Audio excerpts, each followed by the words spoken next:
நேயர்கள் அனைவரையும் ஜெயா பிளஸ் தொலைக்காட்சியினுடைய ஏன் என்ற கேள்வி விவாத நிகழ்ச்சிக்காக நாம் உங்கள் அனைவரையும் வரவேற்கிறேன். தோழர்களே, இன்றைய நிகழ்ச்சியில் ஒரு மத்திய மாநில அரசுகளுக்கான மோதல் போக்கு, அதுவும் குறிப்பாக தமிழ்நாட்டில் திமுக ஆட்சியில் நிதியை பெற முடியாமல் திசை திருப்பக்கூடிய முதலமைச்சருடைய நடவடிக்கைகளும் நிர்வாகத்திறனின்றி தள்ளாடக்கூடிய விளம்பர அரசு என்று பேசுகிறோம்.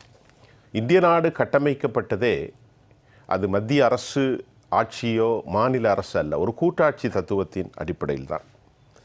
ஆனால் தமிழ்நாடு அரசு பல்வேறு நிலைகளில் மோதல் போக்கை கையாளுகிறது. உதாரணத்திற்கு ஒரு திட்டத்தை நாம் சொல்ல வேண்டால், PM ஸ்ரீ திட்டத்தில் 2024 மார்ச் மாதமே அவர்கள் சேர்வதாக வாக்குறுதி அளித்ததாகவும் கூட இந்தியன் எக்ஸ்பிரஸ் நாளிதழ் நமக்கு ஒரு செய்தியை வெளியிட்டிருந்தது. ஜூலை மாதம் 2024 கடந்த வருஷம். ஆனால் பிரதமர் இந்த விவகாரத்தை, மாநில முதலமைச்சர் இந்த விவகாரத்தில் பொய் சொல்கிறார் என்று பாரதிய ஜனதாவினுடைய தமிழ் மாநில தலைவர்கள் கூறுகிறார்கள். தொடர்ந்து மு.க. ஸ்டாலின் தமிழகம் வஞ்சிக்கப்படுகிறது, ஒரு பெரிய டிஸ்பாரிட்டி எங்களிடத்திலே இழக்கப்படுகிறது, உலகத்தில் எந்த ஒரு நாட்டிலும் நடக்காத அளவிற்கு இந்தியாவில்தான் மாணவர்கள் படிப்பதற்கு அவர்களுக்கான நிதி ஒதுக்கீட்டில் மிகப்பெரிய தாமதமும் அதே சமயம் மிகப்பெரிய கொடூரமான ஒரு சூழலும் காணப்படுகிறது என்ற அளவிலே மக்களிடத்தில் சில செய்திகளை கொண்டு சேர்க்கிறார். அதில் உண்மை இருக்கா? உண்மையிலேயே முதலமைச்சர் பேசுவதற்கும் பாரதிய ஜனதாவின் தலைமைகள் அதை மறுப்பதற்கும் என்ன காரணம்? அது மட்டுமல்ல, பல நிதி விவகாரத்தை மட்டும் PM ஸ்ரீ சமக்ரா சிக்ஷாவினுடைய அந்த திட்டம் மட்டுமல்ல, ஆட்சி முடியும் காலம் வரை அவர்கள் கொடுத்த வாக்குறுதியினுடைய நிலைத்தன்மை என்னானது?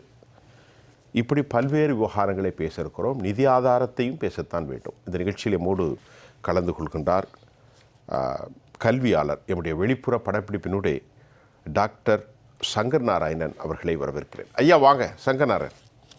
அதை போன்று கல்வியாளர் மற்றும் அரசியல் விமர்சகர் தோழர் கணேஷ்குமார், பொருளாதார நிபுணர் சுப்பிரமணியன், அரசியல் விமர்சகர் திரு ராமன்.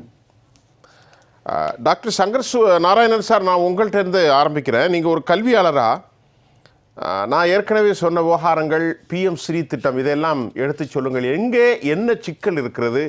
அரசியல்வாதிகள் ரெண்டு தரப்பிலும் அரசியல் செய்கிறார்களா அல்லது யாரிடம் என்ன குறை? உங்களின் பார்வையில் இதை எப்படி எடுத்துக் கொடுக்கிறீர்கள்? சார் வணக்கம். ஜெயா தொலைக்காட்சி நேயர்களுக்கு அனைவருக்கும் வணக்கம்.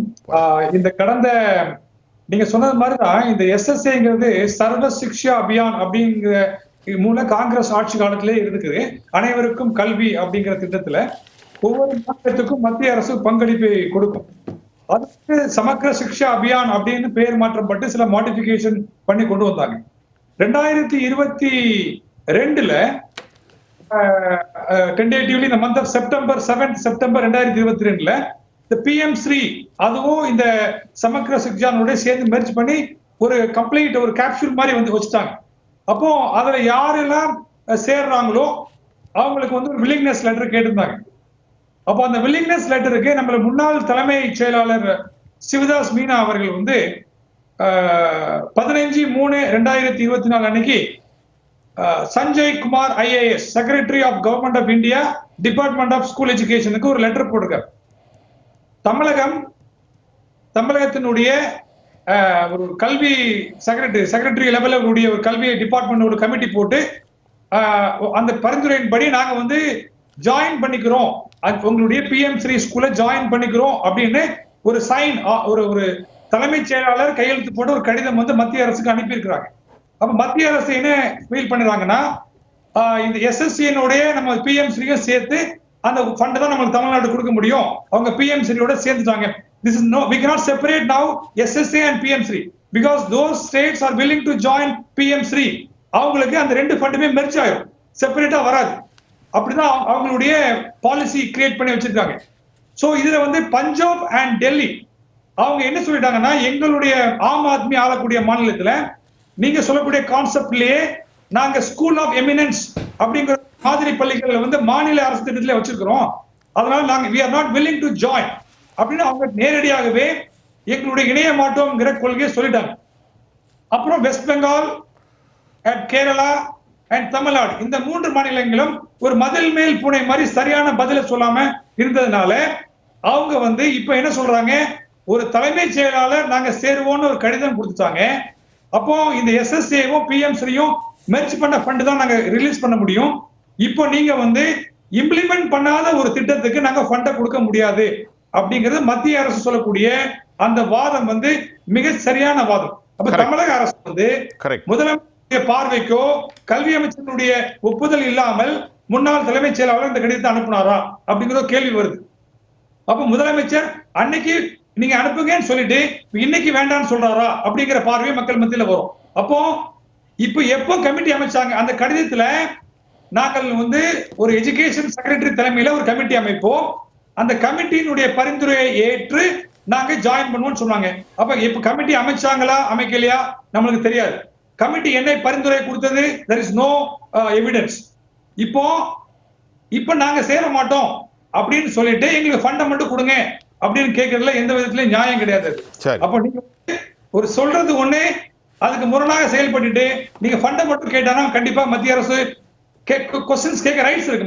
the central government has full rights to ask all the questions to state government.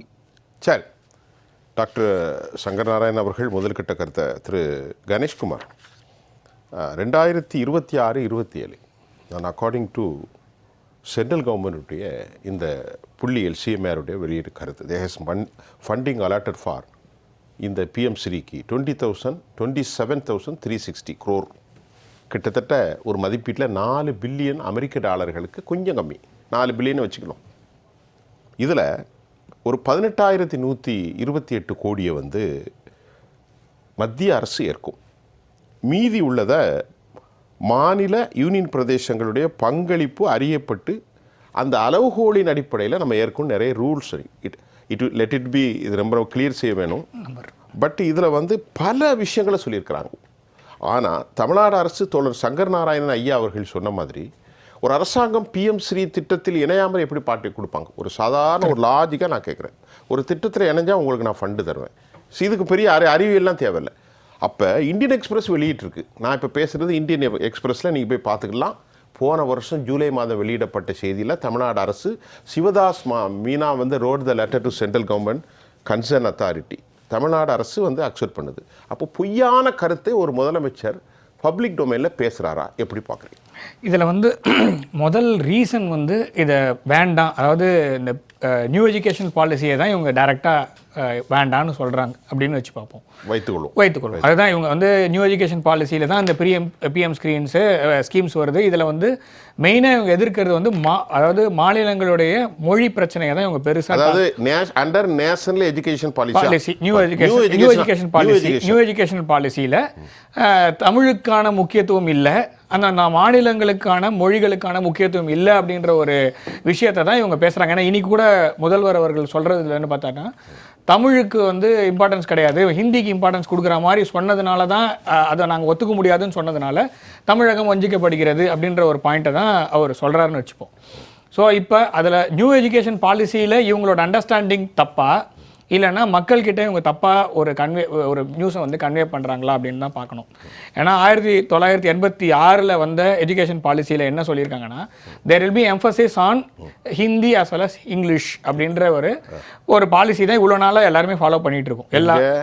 இப்போ இருக்கிற திட்டம் இருக்கு இல்லையா, இப்போ இருக்க எஜுகேஷன் சிஸ்டமில் இங்கிலீஷாக இருக்கணும் இல்லை ஹிந்தியாக இருக்கணும், இந்த ரெண்டு மொழிகளுக்கான எம்ஃபசிஸ் வந்து இருக்கும், தாய்மொழிகளுக்கான எம்பசிஸும் இருக்குன்னு மூணாவது மொழியாக வச்சுக்கலாம். இதில் வந்து நியூ எஜுகேஷன் பாலிசியில் என்ன சொல்கிறாங்க அப்படின்னா, கண்டிப்பாக தாய்மொழிக்கு இம்பார்ட்டன்ஸ் இருக்கணும், இன்னொரு இந்திய மொழிக்கு இம்பார்ட்டன்ஸ் இருக்கணும், ஒரு ஃபாரின் மொழி.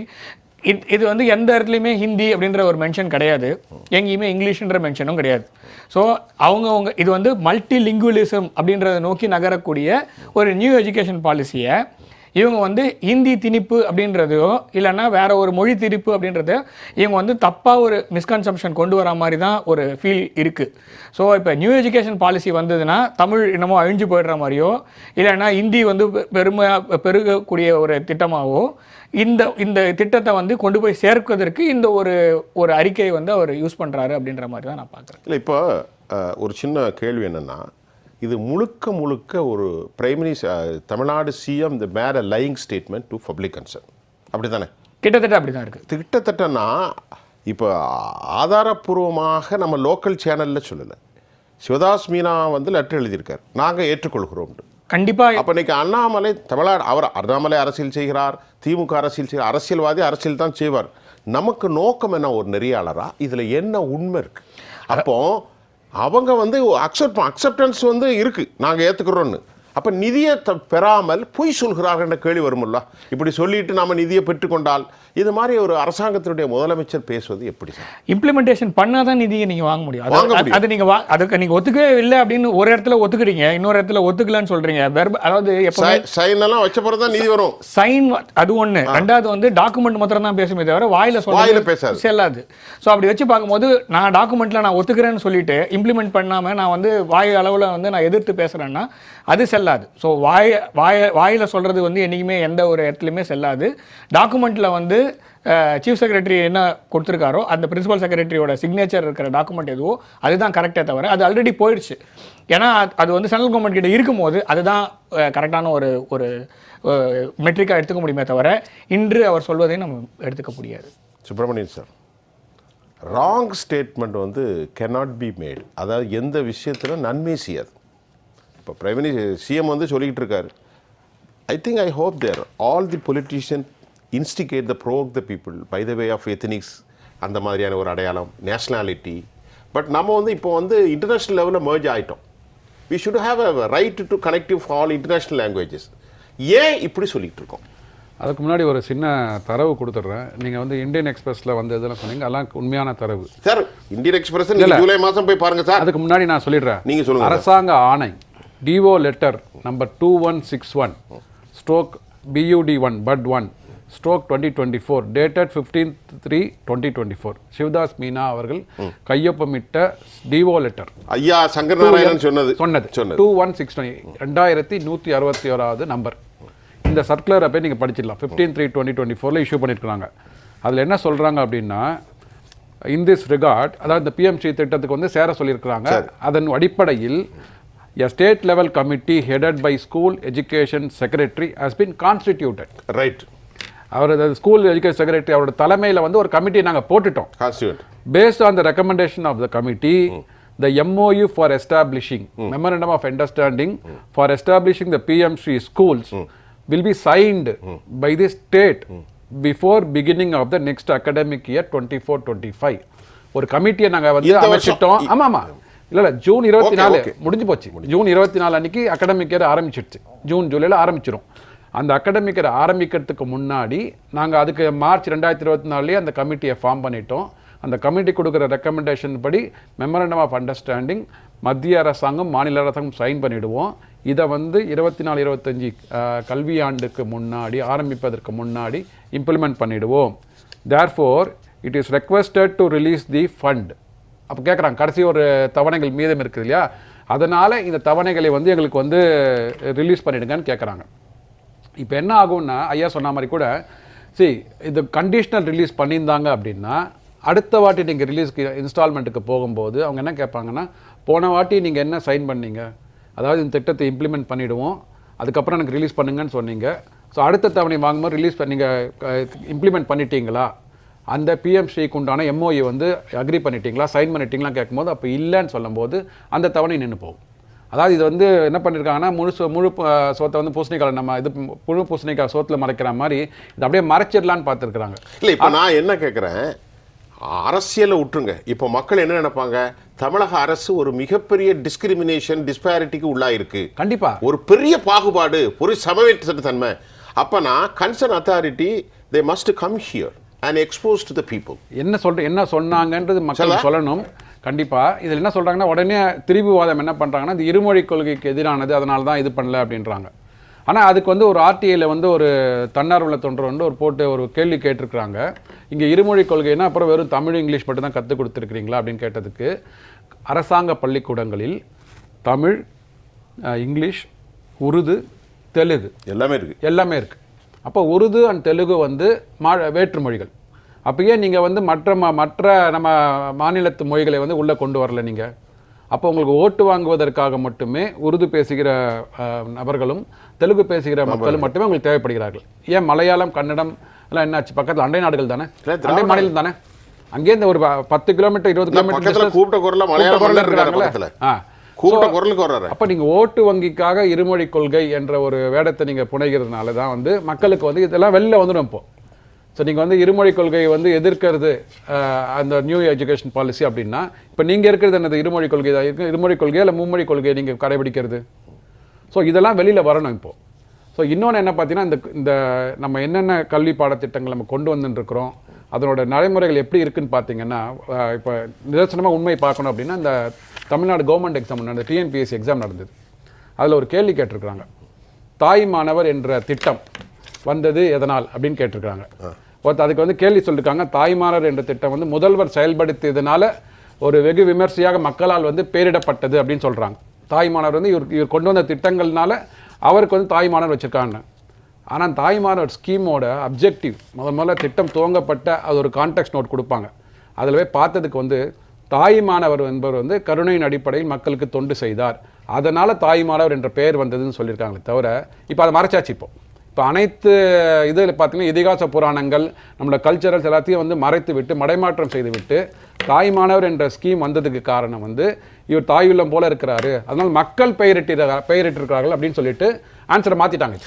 இதன் மூலம் இந்த மாதிரி இருக்க உங்களோட கல்வி கற்கும் திறனும் கல்வி கற்றுக் கொடுக்கும் திறனும் இப்போ எப்படி மக்கள் வந்து இப்போ நம்பி இதை ஓட்டு போடுவாங்க இங்கே? ஸோ நீங்கள் சொல்கிறது ஒன்று, செய்யறது ஒன்றா இருக்குது. இப்போ இது வந்து ஒவ்வொன்றா வந்து வெட்ட வெளிச்சமாக வந்து கொண்டு பேசிகிட்டு இருப்போம், நிறைய பேசுவோம். ஒரு அரசியல் விமர்சகர் தோழர் ராமன் அவர்களே வரவிருக்கிறேன். ராமன் சார் வாங்க. இப்போது நாம் இன்றைக்கு பேசக்கூடியதில் இந்த அரசாங்கத்தின் கடைசி வருஷத்தில் கால் வச்சிருக்கிறாங்க. இப்போ 2024 பிப்ரவரி, இன்னும் 15 மாதங்கள் தான் இருக்கிறது. பலவேறு திட்டங்கள், குறிப்பாக நாம் ஜெயா டிவியில் நேற்று முன்தினம் பேசுகின்ற போது கூட அவர்கள் வாக்கு கொடுத்த பென்ஷன் திட்டமெல்லாம் கடைசி மாதம் 15வது மாதம் அறிக்கை வரப்போகுது, 15ஆம் மாதத்தில் தேர்தல் வரப்போகுது. அப்படி ஒரு கமிஷனை போட்டிருக்காங்க. நமக்கு என்ன கேள்வி, 505 வாக்குறுதிகள் என்ன ஆனது? திமுக எல்லாம் முடிச்சிட்டோம், 99.9 முடிச்சிட்டோங்கிறாங்க. உண்மை நிலவரம் என்ன? இப்போ கல்வியாளர்கள் கல்வியை பற்றி பேசிட்டாங்க. பொதுவாக முதலமைச்சருடைய இந்த பேச்சு பொய்யான பேச்சு என்பதை நம்முடைய ஆளுமைகள் சொல்லி கொண்டிருக்காங்க. உங்கள் கருத்து? அதாவது இந்த விளம்பரம் மாடல் ஆட்சியுடைய நிலைப்பாடு என்னென்னா, எம்ஜிஆர் ஒரு பாட்டு பாடுறார், நாளொரு மேடை பொழுதொரு நடிப்பு அவன் பேர் மனிதன் என்றோ என்றுள்ள நிலைப்பாடு. இந்த அம்புலி மாமா கதை பார்த்துருக்கீங்களா? நல்ல கதை. அந்த காலத்தில் பார்த்தீங்கன்னா அம்புலி மாமா கதைன்னா எல்லாரும் புக்கு விரும்பி படிப்பாங்க, ரொம்ப அருமையாக இருக்கும். இப்போ அந்த கதைகள், இறைவனுடைய கதைகள்லாம் நிறைய அது படிக்க பார்த்தீங்கன்னா ஸ்கூலில் பிள்ளைங்களே போய் நாளைக்கு அந்த அம்புலி மாமா எங்கள் அப்பா புக்கு வாங்கிட்டு வந்து அந்த கதையை படித்தோம். அந்த மாதிரி ஒரே அம்புலி மாமா கதை மாதிரி தான் இவங்க வந்து தினசரி ஒரு அறிக்கையை கொடுத்து, தேர்தலுக்கு முன்னால் உதயநிதி ஸ்டாலின் என்ன சொன்னார், நீங்கள் உங்கள் வீட்டில் இருக்க நகையெல்லாம் கொண்டு பேங்கில் கொண்டு வைங்க, கூட்டுறவு பேங்கில் கொண்டு வைங்க, நாங்கள் ஆட்சிக்கு வந்தோம்னா டோட்டல் தள்ளுபடி, அவ்வளோதான், விவசாய கடன் தள்ளுபடி. இப்படி வந்து அதாவது மருத்துவர்களுடைய இதுக்கு இன்னும் சம்பளம் கொடுக்கல, எவ்வளோ பிரச்சனை, ஆசிரியருடைய பிரச்சனை இருக்குது. இப்போது பிஎம்சி நிதியில் என்ன சொல்கிறாங்க முதலமைச்சர், இந்த அதாவது எப்படின்னா கூரை ஏறி கோழி பிடிக்க தெரியாது, வானை ஏறி வைகுண்டம் போன கதைன்னு கிராமத்தில் சொல்லுவாங்க.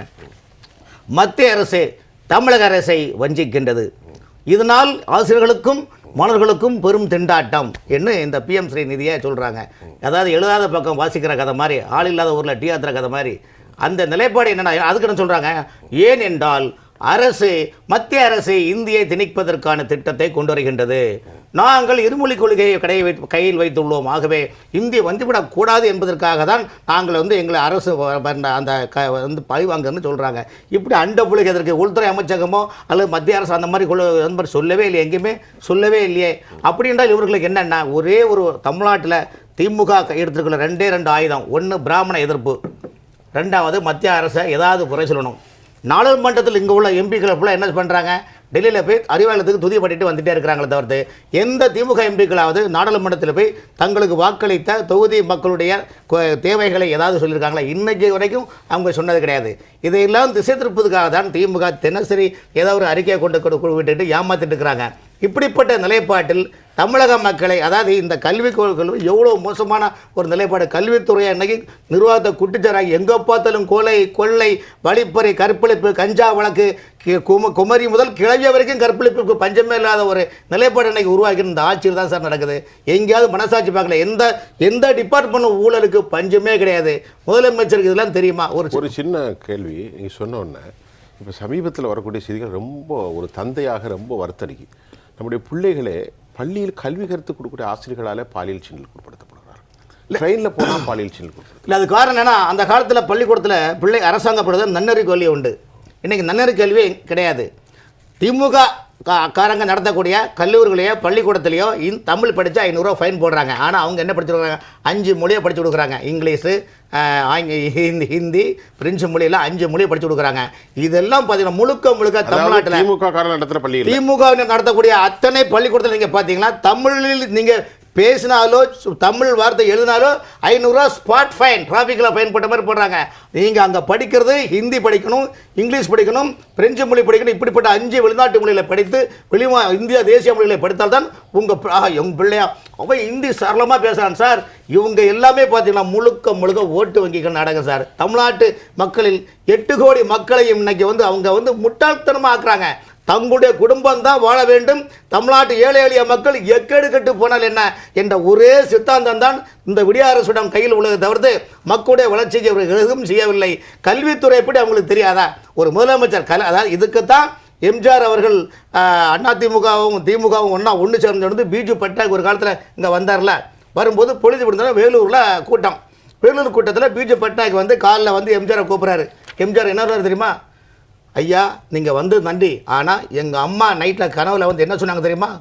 டேய் மகனே எம்ஜி ராமச்சந்திரா, ஒரு காலத்தில் நீ கருணாநிதி கூட கூட்டணி சேராத, உன்னை ஒழிச்சே போடுவான் என்று சொல்லி பேராஜனை எங்கள் அம்மாவுக்கு நிகராக இன்னொரு அம்மா எனக்கு இது. அதனால் எங்கள் அம்மா சொன்னதை நான் அந்த வாக்கை மீற மாட்டேன், தாய் சொல்லை தட்டாதே என்று, அதனால் நான் வரவே மாட்டேன், இதை இப்படியே விட்டுருங்க, உங்கள் முயற்சி நன்றின்னு அனுப்புனாங்க. அப்படி எம்ஜிஆர் அவர்களின் தாயாரே தன் கனவில் உண்மையை சொல்லி எம்ஜிஆர் அவர்கள் அப்படிலாம் அந்த கட்சியை வளர்த்த கட்சி தாங்க.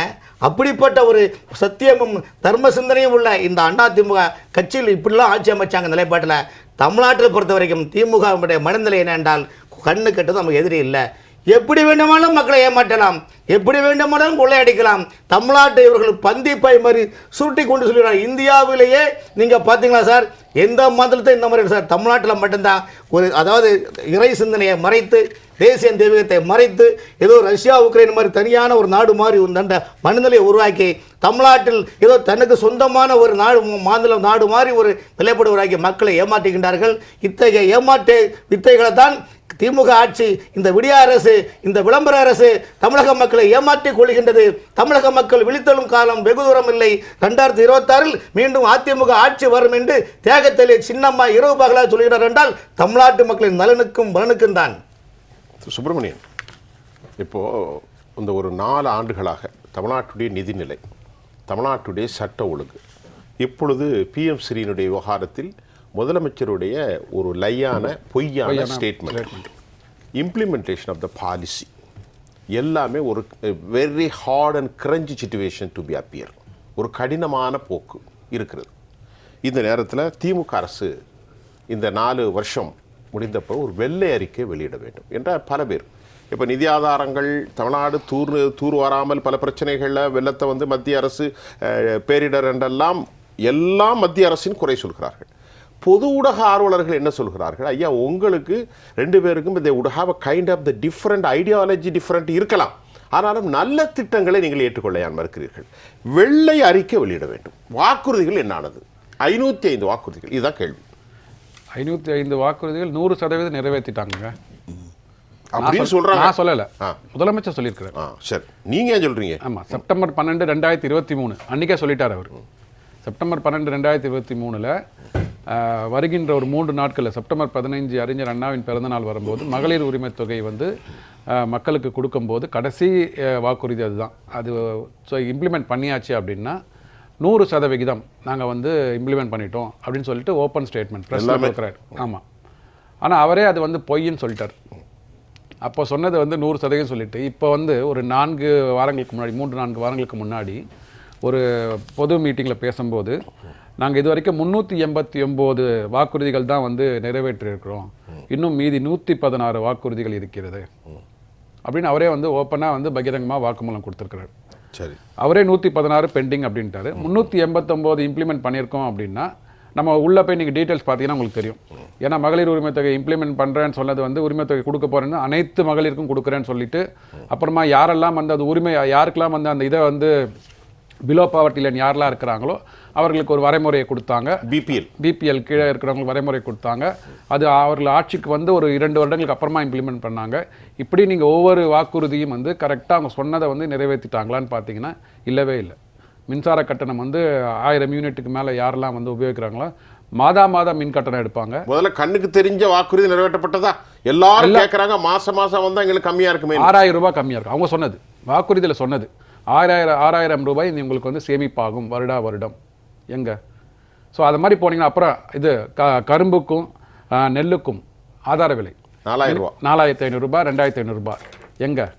ஸோ நீங்கள் ஒவ்வொரு எதெல்லாம் அதை விட்டுட்டு திமுக முக்கியமான அறிக்கை ஓல்டு பென்ஷன் அது வரவே வராதுங்க. போக்குவரத்து துறையில் 7000 ரூபாய் கோடி சொன்ன மாதிரி இப்போ ஒரு 9 மாதங்களுக்கு ஒரு கமிட்டி அமைச்சிருக்கிறாங்க. ஏற்கனவே அமைத்த கமிட்டி என்ன ஆச்சு? கமிட்டியோட இது என்னன்னா அந்த கமிட்டி அமைத்ததான நோக்கம் என்ன, அதனோட செயல்பாடுகள் என்ன? நீங்கள் நோக்கம் நிறைவேற ஐயா ஏற்கனவே அழைச்ச கமிட்டி அம்மா இருக்கும்போது அம்மா மரணத்துக்கு முன்னாடி கமிட்டியை போட்டாங்க, அவங்க இறந்துட்டாங்க. அதுக்கப்புறம் 2018 அறிக்கை தாக்கல் பண்ணப்பட்டது, போராட்டம் நடந்துச்சு, ஸ்டாலின் ஸ்பாட்டில் போய் நான் வந்த உடனே கொடுப்பேன் நிறைவேற்றுவேன்னு சொன்னாங்க. இப்போ முடிகிற நேரத்தில் போட்டிருக்காரு. அதான் இதற்கு முன்னாடி இந்த நிதி நிலைமையை சீரமைப்பதற்காக ஐவர் குழு அமைச்சாங்க பார்த்தீங்களா? குழு அமைத்தீங்க. தமிழக நிதிநிலை அறிக்கையை வந்து நல்லா சமர்ப்பித்து விட்டு நாங்கள் சீர்தூக்கி பார்க்க போகிறோம், தமிழகத்தை வந்து ஒரு நல்ல மாநிலமாக வளர்க்க போகிறோன்னு சொல்லிட்டு எல்லா ஒரு அப்ஜெக்ட்லாம் செட் பண்ணி வெள்ளை அறிக்கையெல்லாம் கொடுத்தாங்க. ஸோ அந்த ஐவர் குழுவோட இப்போ என்ன ஒர்க் இன் ப்ராக்ரஸ்னா நடந்துட்டு இருக்கு. அவங்க என்ன பண்ணிட்டு இருக்காங்க? ஐவர் குழுனா ரகுராம் ராஜன், எஸ்தர் டாஃப்லே. ஆமா, இதை சொல்லி இந்த பேர் எனக்கு அப்படியே மனப்பாடமே இல்லை. 5 வருஷமா பேசிக்கிட்டு இருக்கேன். எஸ்தர் டாஃப்லே என்ன பண்ணியிருக்கிறாங்க? அதாவது அது நோக்கம் நிறைவேறி சுப்பிரமணிய நாராயணா எல்லாம் பெரிய பேர் டிஸ்டிங்க்ட் எமினன்ட் ஸ்காலர்ஸ். ஆமா, இன்டர்நேஷனல் ரெனவுண்ட் ஃபினான்ஷியல் எக்ஸ்பர்ட்ஸ். அவங்களாம் என்ன பண்ணிட்டு இருக்காங்கன்னு சொல்லணும்.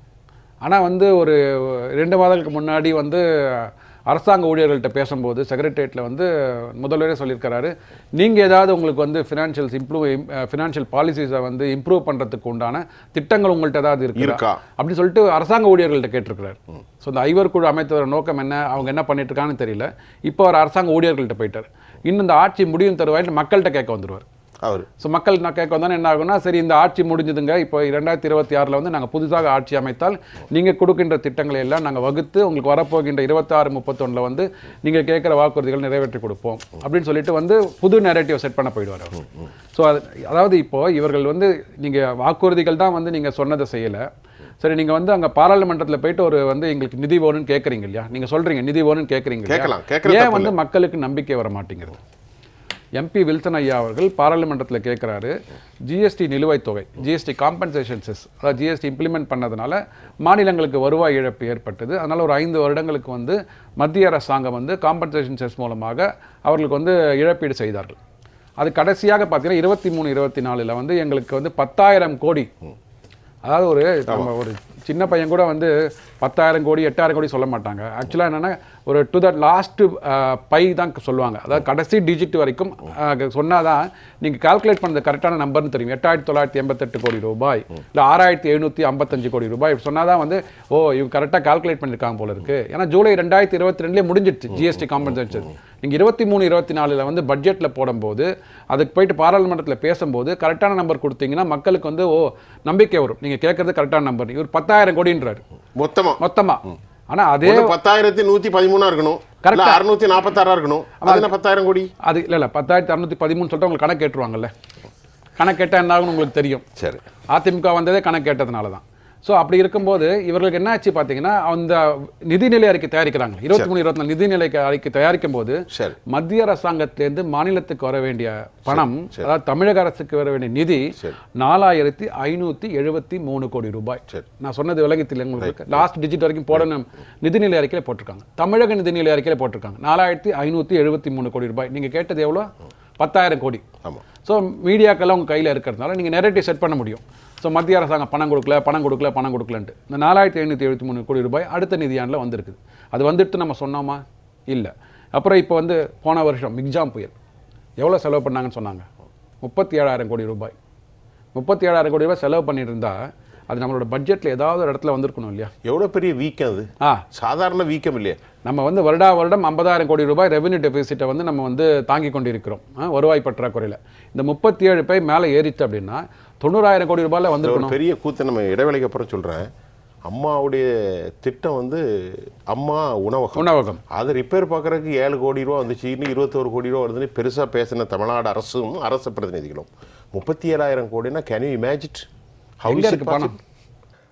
டாக்டர் சங்கர் நாராயணன் சார், உங்களுக்கான விஷயம் என்னன்னா, இப்போது நம்ம அந்த பொருளாதாரம் சம்மந்தப்பட்டு வெள்ளை அறிக்கை சம்மந்தப்பட்டு 10 விஷயங்கள்லாம் நம்ம பேசினோம். இப்போ நான் உங்கள்கிட்ட வைக்க போகிற கேள்வி, நீங்கள் ஒரு ஆய்வாளர், ஒரு டாக்டர், கல்வித்துறையை பற்றி சர்வதேச அளவில் நிறைய புரிதல் உண்டு. சர்வதேச அளவில் நமக்கான கல்வி தரம் இல்லையோ என்று கேட்கக்கூடிய அளவிற்கு நம்முடைய ஆல் இண்டியா லெவலில் நம்முடைய ஒரு அடிப்படையான அந்த அளவுகோல் இருக்கிறது. இந்த நேரத்தில் நம்முடைய அரசியல்வாதிகள் தமிழ்நாட்டை இருந்தாலும் மற்ற மாநிலங்களிலும் இப்படி அரசியல் செய்வது மத்திய ஃபெடரல் ஸ்ட்ரக்சரில் டீவியேட் பண்ணது. It has been completely destruct, எப்படியான ஒரு அழிவை நோக்கி போகிறது. இப்படி ஒரு இணக்கம் இல்லாமல் ஒரு கன்கரண்ட் லிஸ்டில் இருந்து கொண்டு இப்படி செல்வது ஒரு நீல பார்வையில், தொலைநோக்கு பார்வையில் என்ன நடக்கப் போகிறது? முதலமைச்சர் அவர்கள் பொய் சொல்கிறார்களா என்பதை நாம் கேட்டு தரவுகளோடு இந்தியன் எக்ஸ்பிரஸினுடைய செய்திகளையும் நீங்களே சொல்லிவிட்டீர்கள். சிவதானு மீனா அவர்கள் அந்த இதெல்லாம் அவங்க அக்ரிமெண்ட்டு சொன்னதை நீங்கள் எப்படி பார்க்குறீங்க? நம்முடைய பிள்ளைகளுடைய, தமிழ்நாட்டுடைய பிள்ளைகளுடைய தலையெழுத்து என்ன சார்? ஆக்சுவலி இந்த ஏசர்னு ஒரு இருக்கு sir, annual status of educational report அப்படின்னு இருக்கு. ஏசர் என்னோட அறிக்கையை சொல்லுது, தமிழகத்தினுடைய வெவ்வேறு கல்வி நிறுவனங்கள், அதாவது government school, government aided school எல்லாத்துலயுமே அவங்க வந்து ரிசர்ச் பண்ணி 5ஆம் வகுப்பு மாணவருக்கு ஒரு 3ஆம் வகுப்பு 2ஆம் வகுப்பு கணக்குகளை கூட போட தெரியல. ஒரு தமிழ்ல ஒரு சின்ன சென்டென்ஸ் கொடுத்தா கூட ரீட் பண்ண தெரியல. ஒரு 35% மாணவர்களுக்கு, 5ஆம் வகுப்பு மாணவர்களுக்கு தாய்மொழியான தமிழ்ல ஒரு சென்டென்ஸை ரீட் பண்ண தெரியல. கரெக்ட். அப்படிலாம் கொடுத்திருக்கிறாங்க. இப்ப நம்ம என்ன ஒரு ஸ்டேட் நம்மளுடைய மாநிலத்தினுடைய தாய்மொழியை நம்ம வந்து 10th ஸ்டாண்டர்ட் போர்டு எக்ஸாம்ல வந்து 44,000 பேர் தமிழ் மொழியில ஃபெயில் ஆகிறாங்க. இதை நான் விவாதத்தை வச்சாச்சுன்னா அவங்க சொல்றாங்க உத்தரப்பிரதேசல ஹிந்தியில ஃபெயில் ஆகவா அப்படின்னு அவங்க ஒரு எதிர்வாதம் வைக்கிறாங்க. இப்ப நம்ம என்ன சொல்றோம், நம்ம கிராஸ் என்ரோல்மெண்ட் ரேஷியோல வந்து மற்ற மாநிலங்களோட நம்ம ஜாஸ்தி இருக்கும். அப்ப சில பேராமீட்டர்ஸ்ல நம்ம வந்து எதெல்லாம் நம்மளுக்கு சாதகமா இருக்கோ அதை மட்டும் நம்ம ப்ரொஜெக்ட் பண்றோம். எதெல்லாம் நம்ம ஃபோக்கஸ் பண்ணணுமோ, எதெல்லாம் நம்ம வீக்கா இருக்கோமோ அதை பற்றி நம்ம ஒரி பண்றதே இல்லை. அப்ப அதை அப்படியே இக்னோர் பண்ணிட்டு எங்களுக்கு ஃபண்ட் கொடுக்கல, அது வரல. இப்போ தமிழக பட்ஜெட்ல 44,000 கோடி ரூபாய் ஸ்கூல் எஜுகேஷனுக்கு ஒதுக்குது. அப்ப 44,000 கோடி ரூபாயில 95% ஆசிரியர்களுடைய சம்பளத்துக்கே போகுதுன்னு கல்வி அமைச்சர் சொல்றாரு.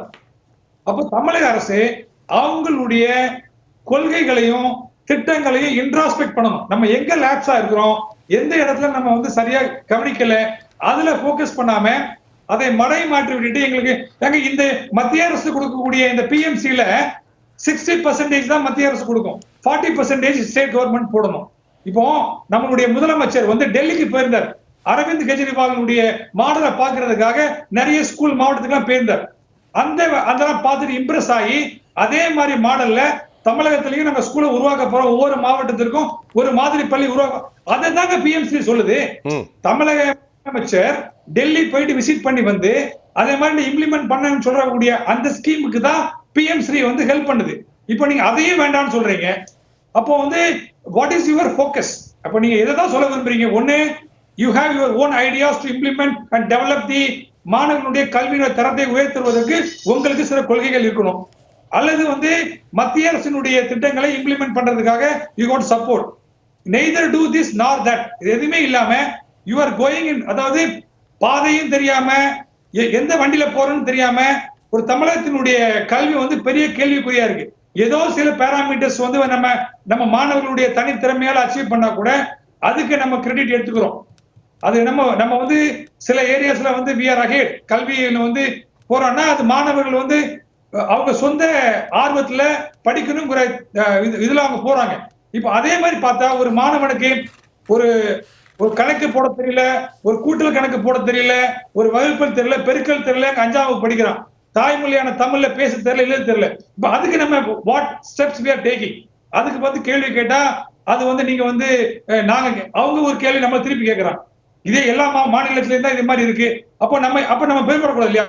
we are glorifying ourselves in some areas. But நிறைய ஏரியாஸ்ல நம்ம வந்து நிறைய லேக்கிங்கா இருக்கிறோம். அதை மறைக்கிறதுக்கு இந்த மாதிரி ஒரு பிரச்சனையை மறைக்கிறதுக்கு இன்னொரு பிரச்சனையை தூக்கி போட்டா அது மறந்து போயிடும். அந்த டெக்னிக் தான் எஜுகேஷனுக்கு பண்றாங்க. ஆனா இது மிகப்பெரிய தவறு. அதாவது மாணவருடைய எதிர்காலத்தோட அரசியல் பண்ணக்கூடாதுங்க. காங்கிரஸ் ஆளக்கூடிய நம்மளுடைய தெலுங்கானா, கர்நாடகாலாம் பிஎம்சி ஏத்துக்கிட்டாங்க sir. Congress is big opponent party. இப்போ நம்மளுடைய தெலுங்கானால அந்த காங்கிரஸ் ஆளக்கூடிய மாவட்டத்தில் பிஎம்சி இஸ் அக்செப்டிங். அவங்களுக்கு எஜுகேஷன் அரசியல் பண்ணக்கூடாதுன்னு தெளிவு இருக்கு. கர்நாடகால காங்கிரஸ் தான் ஆட்சி புரியுது, ஆப்போனன்ட் பார்ட்டி தான், அங்க அரசியல் பண்ணக்கூடாதுன்னு அவங்களுக்கு தெளிவு இருக்கு.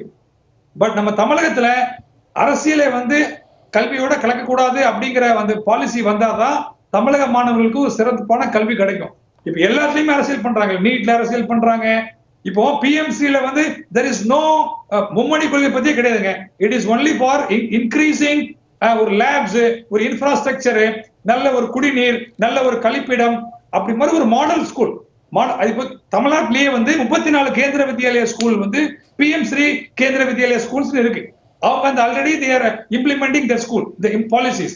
அதே மாதிரி நம்ம தமிழகத்துல எத்தனையோ அரசு பள்ளிகள், மாதிரி பள்ளிகளா இருக்கு. சைதாப்பேட்டில் தமிழ்நாடு மாடல் ஸ்கூலும் வச்சிருக்காங்க. அதே மாதிரி இதையும் வந்து ஃபண்டை வாங்கிட்டு அழகா கொண்டு வரலாம். பட் அதுல அரசியல் செய்யணும்னு ஆசைப்படுறவங்களுக்கு நம்ம வந்து ஒரு கல்வியாளர் ஐ கேனாட் ஜஸ்ட் அதுல ரொம்ப டீப்பா போக முடியாது. பட் மாணவர்களுடைய பெனிஃபிட்ஸ் வந்து இவங்களுடைய ஒரு அண்டர்ஸ்டாண்டிங் இல்லாம ஒரு அரசியல் மத்திய மாநில உறவு முறைகள்ல இவங்களுக்கு விரிசல் விழுறதுனால மாணவர்கள் பாதிக்கப்படக்கூடாது. You should not play with students education. You can play with different field. But கல்வியை ஒரு ஆயுதமா பயன்படுத்தக்கூடாது. ரொம்ப சிறப்பு, ரொம்ப அழகா ஒரு உணர்வுபூர்வமாக பேசியிருக்கீங்க, ஒரு என்ன நடக்குது அப்படின்ட்டு. ரொம்ப நன்றி மிஸ்டர் சங்கர் நாராயணன். நீங்கள் இருங்க டாக்டர் சங்கர் நாராயணன், நான் வர்றேன். தொடர் கணேஷ், இப்போ சங்கர் நாராயணன் சார் விஷயத்தை ரொம்ப கவனமாக நம்ம அனலைஸ் பார்க்குறோம். அவர் ரொம்ப வருத்தத்தோடு பண்ணுறாங்க. நீங்கள் ஷுட் நாட் பிளே எஜுகேஷன், மாணவருடைய கல்வியில் தயவு செய்து விளையாடாதீங்க. இப்போ நான் என்ன கேட்குறேன்னா, இன்றைக்கு சர்வதேசத்தோடு நாம் இணைஞ்சிட்டோம். உலகத்தினுடைய விவகாரம் இல்லாமல் நாம் இயங்க முடியாது. 40 வருஷத்தில் உள்ள அப்படி இல்லை. இன்றைக்கு அந்த மாதிரி ஒரு குவாலிட்டி, ஒரு டிசர்வ்டு பெர்ஃபார்மன்ஸ் இல்லாமல் நீங்கள் எங்கேயுமே பண்ண முடியாது. இந்தியாவுக்குள்ளே குதிரை சட்டிக்குள்ளே நம்ம குதிரை ஓட்ட முடியாத ஒரு கதை. அப்படிப்பட்ட ஒரு சூழ்நிலையில் எந்த மாதிரியான எஜுகேஷன் இந்த அரசியல்வாதிகளுடைய புரிதல் இல்லாமல், அல்லது நன்கு புரிந்தாலும் அவர்கள் தங்களை நிலைப்படுத்திக் கொள்வதற்கு ஒரு மக்களை பலியாக்குகிறார்கள் என்ற கேள்வியைத்தான் தொடர் டாக்டர் சங்கர் நாராயணன் அவர்கள் எழுப்பியிருக்கிறார்கள். உங்களுடைய பார்வை எப்படிப்பட்ட எஜுகேஷன் நம்ம தமிழ்நாட்டுக்கு இருக்கும்? அரசியல் சம்பந்தமே இருக்கக்கூடாது ஆக்சுவலாக. இப்போதைக்கு டிஎன்பிஎஸ்சி அந்த ஐயா குறிப்பிட்டார், அந்த கொஸ்டினே வந்து தேவையில்லாத கொஸ்டின் ஆக்சுவலாக. அதாவது கவர்மெண்ட்டுக்கு ஆள் எடுக்கிறாங்க அப்படின்னா ஒரு கட்சி சம்மந்தப்பட்ட கேள்வியோ அதை மாதிரி இருக்கவே முடியாது. அந்த கேள்வியெல்லாம் வைக்கிறதுன்றது வந்து பெரிய ப்ராப்ளம். இதில் இன்னொரு விஷயம் என்னென்னா, இம்ப்ளிமெண்டேஷன் என்ன பண்ணாங்க அப்படின்ட்டு. அதாவது கவர்மெண்ட் வந்து இது வரைக்கும் இப்போ மலை மாற்றுகிறதா அப்படிங்கிறது தான் நம்ம வைக்கிறோம் இல்லையா. ஸோ இப்போ பீகாரோட தமிழ்நாட்டை கம்பேர் பண்ணி தான் ஃபஸ்ட்டு டைவர்ஷனே இருக்குது இதில். ஸோ பீகாருக்கான திட்டங்கள், பீகாருக்கான ஒரு பட்ஜெட் அப்படின்றது தான் இவர் வந்து முதல்வர் அவர்கள் குறிப்பிடுறார். ஆனால் பீகாருக்கு சில விஷயங்களை நீங்கள் செஞ்சு தான் ஆகணும். அதாவது நம்ம யூனியனாக இருக்கோம், அதாவது ஒரு ஃபெடரல் சிஸ்டமில் இருக்கும் போது அவங்களுக்கு சில சமயத்தில் நம்ம கொடுத்து தான் ஆகணும்.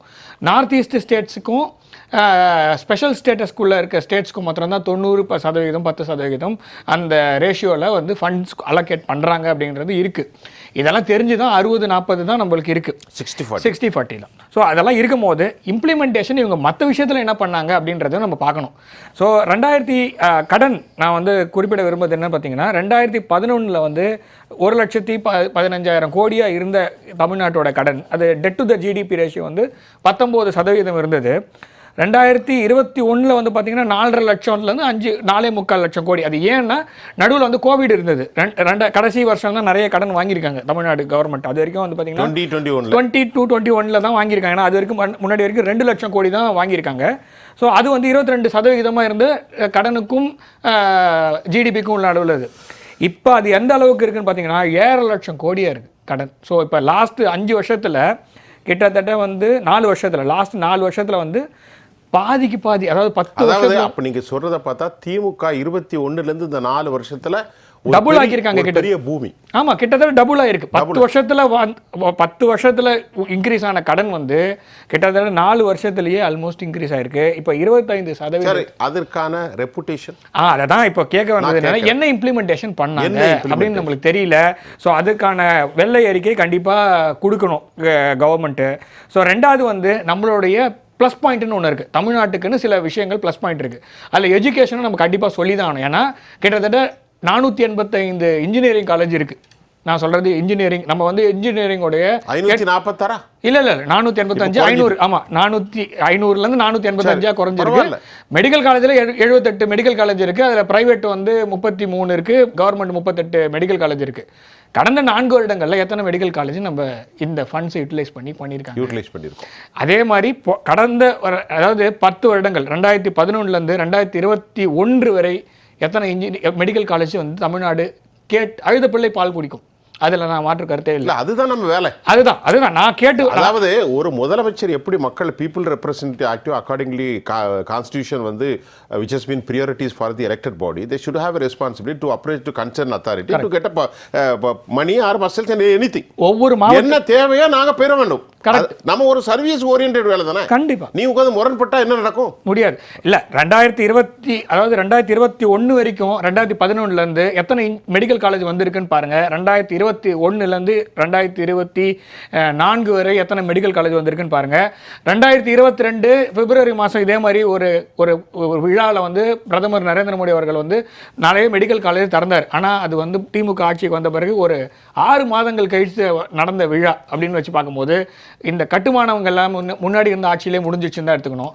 நம்ம கடைசியாக பார்க்க வேண்டியது என்னென்னா 2022லேருந்து 2024 2025 வரைக்கும் எத்தனை மெடிக்கல் காலேஜ் இவங்க கட்டியிருக்காங்க திமுக ஆட்சி வந்த பிறகு. அந்த ஸ்டாட்டிஸ்டிக்ஸ் எடுத்தீங்கனாலே உங்களுக்கு தெரியும். இம்ப்ளிமெண்டேஷன் எதுவுமே பண்ணல, கடன் மொத்தம் கண்டபடி ஏறி இருக்கு. அதுலேயும் கோவிட் வந்து குறைஞ்சிருக்கு. அப்போ கோவிட் இருக்கும்போது ஏறின அந்த டெட்டு வந்து பார்த்தீங்கன்னா இப்போ வந்து இன்னும் அது தொடர்ந்து நடந்துட்டு கொண்டு இருக்கிறது. அதற்கான செலவுகள் எந்த அளவுக்கு பண்ணியிருக்காங்க என்னன்னா, நீங்கள் அந்த கோவிடுக்கு அப்புறம் இந்த ரெசெஷன் வந்து it was happen for all this nation throughout the world, not only correct.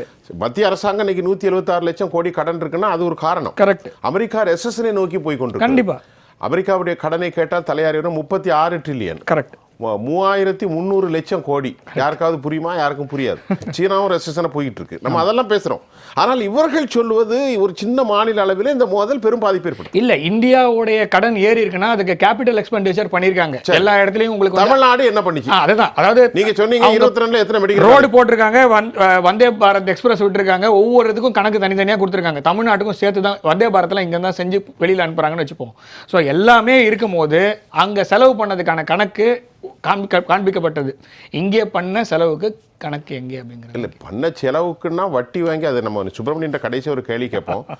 Subramanian sir 50,000 கோடி வாங்கி 15,000 சில்லற கோடியை வாங்கின வட்டி, அந்த கடன் வாங்கி வட்டி கட்டி கடன் வாங்கி செலவு பண்ணக்கூடிய அளவுக்கு தமிழ்நாடு அரசு போயிட்டு இருக்கு.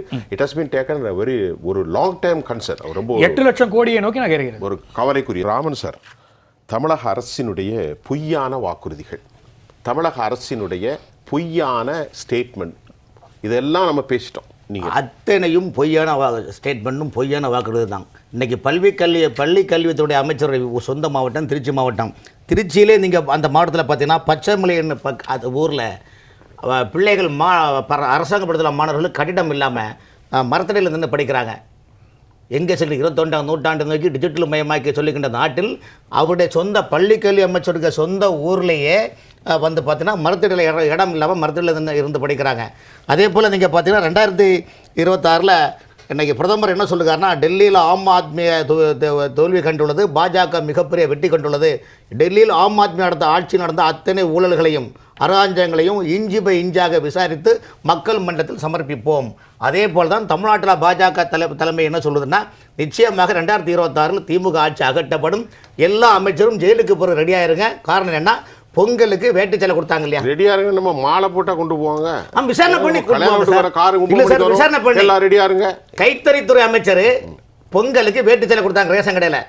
1500 கார்டு உள்ள இடத்துல 900 துணி தான் கொடுக்குறாங்க. அப்போ 35% மக்களுக்கு அந்த துணி கொடுக்கல.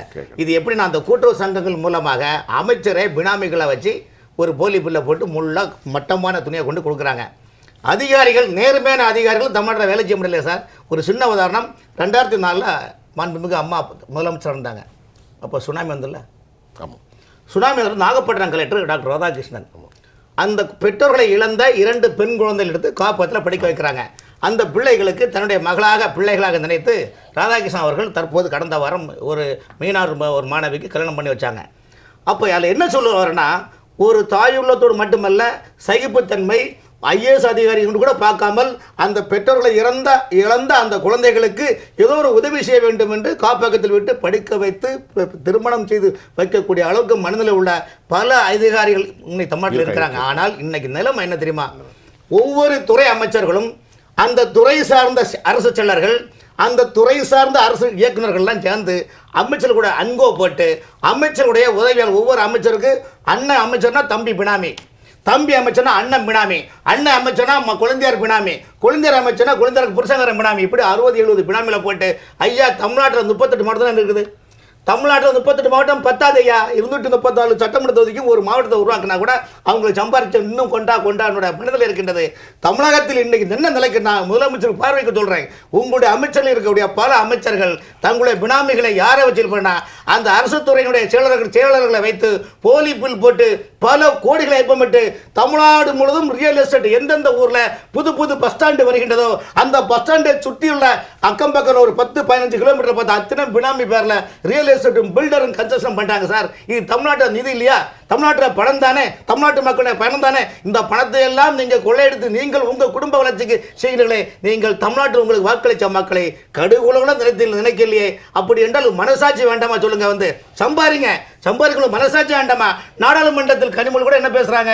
நான் எங்களுடைய கட்சி ஜாதியை பார்க்காது, ஜாதியெல்லாம் நாங்கள் பார்க்க மாட்டேன்னு சொல்லக்கூடிய நீங்கள் உள்ளாட்சி மன்ற தேர்தலையும் சட்டமன்ற தேர்தலையும் MP தேர்தலையும் நீங்கள் ஜாதி பார்க்கல சீட்டு கொடுக்குறீங்க, ஜாதியை பார்க்கல MP சீட்டு கொடுக்குறீங்க, ஜாதி பார்க்கல MLA சீட்டு கொடுக்குறீங்க, ஜாதி பார்க்கல மந்திரி சீட்டு கொடுக்குறீங்க.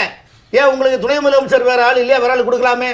இன்னைக்கு எல்லாம் நாடகம் சார். தமிழ்நாட்டு மக்களை எப்படிலாம் ஏமாற்ற வேண்டுமா அப்படிலாம் ஏமாற்றி கொண்டு இன்று தமிழ்நாட்டின் வருவாய்த்துறை மட்டுமில்ல அத்தனை வருமானத்தை இவர்களே சுருட்டி கொண்டு மக்களை ஏமாற்றுகின்றார்கள். நிச்சயமாக மத்தியில் ஆளக்கூடிய பாரத பிரதமர் ஆம் ஆத்மிக்கு எப்படி சொல்லுகின்றார்களோ அதே போல் தமிழ்நாட்டினுடைய இந்த திமுக ஆட்சி நடந்த அத்தனை ஊழல்களையும் எழுதி வைத்துக் கொள்ளுங்கள். தமிழகத்தில் ஏற்பட்ட அத்தனை ஊழல்களையும் 2020 படிப்படியாக விசாரிக்கப்படும். காரணம் அதற்காகவே ஒரு ஆளுநரை நியமித்துள்ளார்கள். ஆளுநர் கண்டிப்பாக திமுக ஒவ்வொரு ஊழல்களையும் இஞ்சு பை இஞ்சாக உளவுத்துறை மூலமாக பட்டியெடுத்துக் கொண்டுதான் இருக்கின்றார்கள். சுப்பிரமணியன் சார், ஒரு நிமிஷம் எடுத்துக்கங்க. அதாவது மக்களுக்கு புரியுற மாதிரி சொல்லணும்னா, நீங்கள் 8 லட்சம் கோடி 10 லட்சம் கோடின்னு உங்களாம் தெரியாதுங்க, புரியாது. PTR பழனிவேல் தியாகராஜன் அவர் சொன்ன வார்த்தையிலே சொல்லணும் அப்படின்னா, அவர் வரும்போது என்ன சொன்னார்னா, ஒரு குடும்பத்தின் தலையில் 2,63,000 ரூபாய் கடன். ஒவ்வொரு குடும்பம் 2 லட்சம் கோடி, 2 லட்சம் ரூபாய், 2 லட்சம் ரூபாய். சாரி, 2 லட்சம் ரூபாய். குடும்பத்துல 2 லட்சம் ரூபாய், இவரு 2 லட்சம் ரூபாய், எனக்கு 2 லட்சம் ரூபாய், இவருக்கு 2 லட்சம் ரூபாய். 2 லட்சம் வச்சுக்கிடுவோமே, 2.5 வச்சுக்கோங்க, 2 லட்சம் ரூபாய். இது 2026-27 அந்த ஆண்டு முடிஞ்சு போகும்போது என்னவா இருக்கும்னா 4.67 லட்சம், 4.5 லட்சம் வச்சுக்கோங்க. சோ 2.5 லட்சம், 4.5 லட்சம் அரசாங்கத்தை கொடுக்க ரெடியா இருக்கணும். ஆமா, நீங்க ரெடியா இருக்கணும், கணேஷ் ரெடியா இருக்கணும், டாக்டர் சங்கர் நாராயண் ரெடியா இருக்கணும், ராமனும் ரெடி. திருப்பத்தூரான் தண்டம் கட்டுறாங்க அந்த மாதிரி. எல்லாரும் 4.5 லட்சம் ரூபாய்க்கு ரெடியா இருங்க, செக் எழுதிட்டு ரெடியா இருங்க. திமுக ஆட்சியை விட்டு போகும்போது 26ல. ஆமா. ஸோ அதுக்கு தான் என்ன கேட்டாங்கன்னா, இப்போ சரி நீங்கள் எல்லாம் பேசி ஆமாம் கட்டமைப்புகள்லாம் உருவாக்கிட்டு இருக்காங்க. கேட்டதுக்கு என்ன சொன்னாங்கன்னா, CAG ரிப்போர்ட்டில் ஒரு குறிப்பாக ஒரு அறிக்கை சொல்லியிருக்காங்க. நீங்கள் வாங்குற கடனில் 33% கடனை திருப்பி அடைக்கிறதுக்கே நீங்கள் வந்து செலவு பண்ணுறீங்க. அதாவது 1.5 லட்சம் 155 லட்சம் கோடி கடன் வாங்குறோம். இந்த வாட்டி 155 லட்சம் கோடி கடன் வாங்குறோம். ஒரு 49,000 கோடி திருப்பி அடைக்கிறோம், வாங்கின கடனை திருப்பி அடைக்கிறதுக்கு. ஸோ கிட்டத்தட்ட 1,06,000 கோடி புதுசாக கடன் வாங்குறோம். வாங்கி என்ன பண்ணுறோன்னா ரெவென்யூ எக்ஸ்பெண்டிச்சருக்கு, அன்றாட செலவுகளுக்கு நீங்கள் செலவு பண்ணுறீங்க. அன்றாட செலவுகளுக்கே செலவு பண்ணுறதுக்கு நீங்கள் கடன் வாங்குறீங்க அப்படின்னா எப்படி நீங்கள் வந்து நிர்வாகத்தின் சீரமைக்க போகிறீங்க, வாங்கின கடனை எப்படி அடைக்க போகிறீங்க? அப்படி கேள்வி மக்கள்கிட்ட விட்டுரும். ரொம்ப சிறப்பு நேர்களே. தமிழ்நாடு அரசு இப்படி ஒரு திகைப்பில் ஏன் மாட்டுது? பாலிசிங்கிற பேரில் பொதுமக்களும் மாணவர்களும் மிகப்பெரிய பாதிப்புக்கும் பெரும் அழுத்தத்திற்கும் உட்பட்டிருக்கிற போது வருங்கால இளைய சமூகம் என்ன செய்ய போகிறது? நிதி ஆதாரங்களுக்காகவும் புதிய திட்டங்கள் வடிவமைப்பதற்காகவும் அரசு மக்களுக்கு கொடுக்கப்பட்ட வாக்குறுதிகள் நிலை என்ன, ஒரு வெள்ளை அறிக்கை தேவை, அரசால் நிர்ணயிக்கப்பட்ட அறிஞர்களினுடைய கருத்து என்ன, நம்ம நிறைய பேசணும். நம்மோடு டாக்டர் சங்கர் நாராயணன் அவர்கள் ரொம்ப சிறப்பாக பேசினாங்க. அவர்களுக்கு நான் ஜெயா பிளஸ் தொலைக்காட்சியின் சார்பில் உளப்பூர்வமான நன்றியை தெரிவித்தேன். ஐயா, உங்களுக்கு நன்றியை தெரிவித்துக் கொள்கிறேன். இவர்களோடு திரு ராமன் அவர்கள், திரு சுப்பிரமணியன் பொருளாதார நிபுணராக, நம்முடைய கல்வியாளர் மற்றும் அரசியல் விமர்சகர் கணேஷ்குமார், உங்கள் அனைவருக்கும் நான் உளப்பூர்வமான நன்றியை தெரிவித்துக் கொள்கிறேன். மீண்டும் மற்றொரு களத்தில் நான் உங்களை சந்திக்கின்றேன். அதுவரை உங்கள் அனைவரிடமிருந்தும் நான் உங்கள் சுஃபியான், ஜெயா பிளஸ் தொலைக்காட்சிக்காக நன்றி. மீண்டும் சந்திப்போம்.